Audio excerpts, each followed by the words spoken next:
रात का समय है और पोटैटो के सर पर चोट लगी है जिसके बारे में हमें कुछ नहीं पता। पोटैटो चिढ़ा हुआ है, वो घर के दरवाजे का लॉक खोलता है और दरवाजा खोलकर अंदर जाता है और सामने देखता है वो पापा को तैयार होकर बाहर जाते हुए।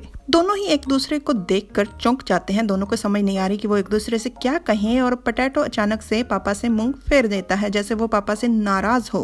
पापा कहते हैं, तुम इतनी रात हो गई है, कहाँ आवारागर्दी करते घूम रहे थे? पोटैटो पापा के पास जाकर कहता है, मैं कहीं भी कोई आवारागर्दी नहीं कर रहा था और ना ही मैंने कोई शराब पी है। अगर आपको विश्वास ना हो तो खुद ही सूंघ कर देख लो। पोटैटो को इस तरह से जुबान लड़ाने पर पापा थोड़े चिढ़ गए थे। वो उसे डांटने भी वाले थे पर वो चुपचाप पोटैटो को सूंघ कर उसे परे साइड कर जाते हुए कहते हैं, मुझे कुछ काम है, मैं बाहर जा रहा हूँ और अगर तुम्हें कोई काम नहीं होता तो ऐसे फजूल में बाहर आवारागर्दी करते मत घूमा करो।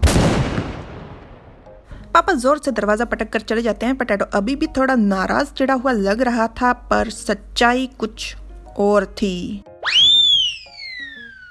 पापा के जाते ही पोटैटो अपने स्वेटर में मुंह देकर बैठ जाता है जमीन पर और मन में कहता है, आपने सच में मुझे सूंघा। और बाहर दरवाजे से लगे हुए पापा मन में कहते हैं, मैं तो इसी को ढूंढने जा रहा था, अब मैं क्या करूं?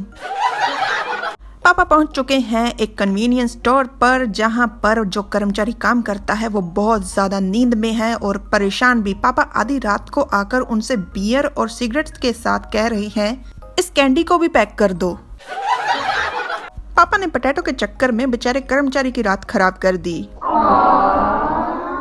आज की कहानी से मुझे शिक्षा मिलती है कि जितना ज्यादा आप अपनी बातें और इरादों को स्पष्ट रखेंगे उतना ही बेहतर रहेगा।